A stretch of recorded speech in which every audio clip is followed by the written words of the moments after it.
Whether if you like anthemic bass house like Knock 2, gritty bass house like Joyride, those down and dirty synths like Abstract, or maybe something a little more aggressive like Kirby from a few years ago, a lot of songs in bass house carry the same characteristics. And these aren't necessarily a particular sound, but it's regarding how it's actually made. And we all know about the fake drops, endless smile, but these are the three things that I consider almost every single time I write a bass house drop.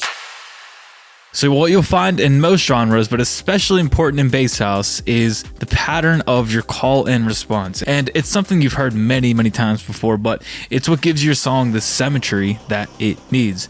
Now, call and response does not have to be 4 bars A, 4 bars B, and then repeat. So let me show you a few examples, and you'll see that there are a ton of different varieties. Feel the vibe.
You can see that there are an infinite amount of combinations, but at the end of the day, having that solid, memorable pattern is the key. Now, within those patterns, we have the rhythm and flow. For me, this is best made by having a sound and then throwing down different rhythms with that sound. Of course, you can change the sound if you want, but honestly, for me, I end up keeping the sound that I use because that's where my inspiration is going. And flow is more of a dubstep term, but it also applies to house as well. And this can lead to many more ideas that you can use for switch ups, alternate phrases, or completely new songs. In FL, I actually like to use the arrangement tab. When I have something going, I'll clone it, and then I can totally change up what I had going before, and I don't have to worry about losing what I had before. It's fantastic. Now, bass house, like other styles of bass music, is melodically pretty simple. Somebody like Knock 2 has good examples of both melodic and non-melodic. Feel You Love Me is bass house, but it's more of that melodic UK type of drop.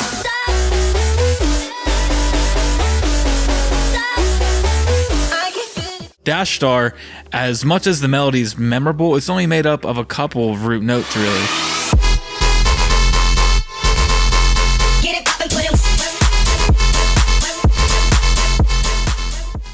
Now, some examples of some more dark, really non-melodic songs, which go really hard, are some of Kirby and Joyride's past releases from 5-6 years ago.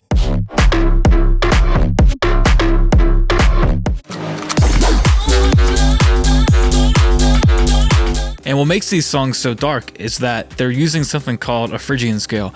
And as much as it might be important to learn the ins and outs and the technicalities of the scale, I'll tell you what you need to know in 60 seconds regarding bass house. So let's say the root note of our drop or song is going to be an F. With our bass line, we can go +1, +3 from the root note, or we can go down 2.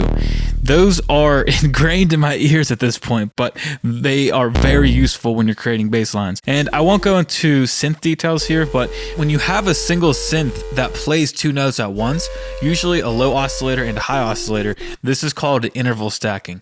And the common intervals for bass house are major thirds +4 semitones on that higher oscillator, which is usually a little bit more edgy and dark, a perfect fifth +7 semitones, and this is set up like an M1 house organ, but with much more modern sound for bass house. And you can do octaves as well, which is suitable for putting emphasis on that root bass line. This is a great way to add more harmony or melody to these simple bass lines.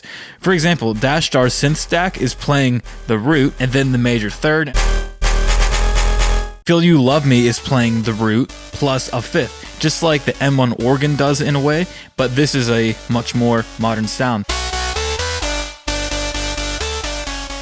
And you don't have to use a synth with a baked in sound like this. You can still have a synth that plays the separate root note for the sub or the bass and another playing that top portion. And one more thing on this, different sounds will work better with certain notes. So experiment with different phrases until you find what sounds best to your ear. For example, this trap brass, it's only playing a single note, that brass shot.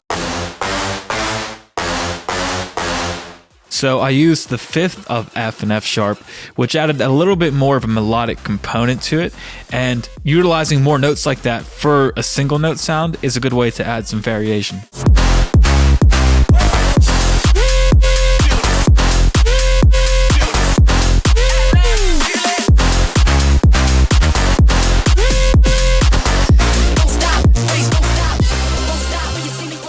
So as you can tell, I'm a big fan of vocal sampling, as are most producers in the bass house scene. I'm going to make an in-depth video about this soon, but the basics are really simple to dive into. I've been obsessed with this for probably over a year now, and simply everything you need is patience and just be willing to experiment and realize some things will work and some things won't work. Sometimes you get lucky, sometimes you don't. So on the screen, these are some keywords that I like to use when trying to find acapellas or trying to find music with some hype vocals. You could dig through these, download what you like via Chrome Recorder or Cobalt, and be on your way. However, the best samples for me have been found on accident. One time I was seeing if Martin Garrix sampled something in his song something, And it goes something like on Genius. Then I found a phrase from this Gavi song, which ended up being a really good vocal fill. I think it goes something like. I think it goes something like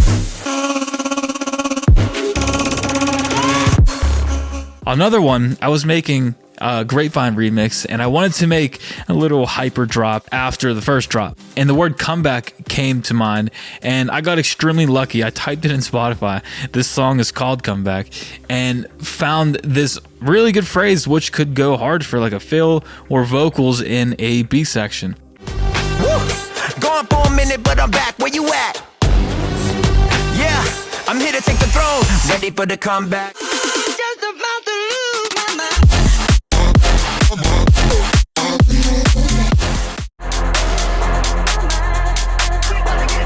ready for the comeback, comeback, comeback, comeback, comeback. Ready for the comeback.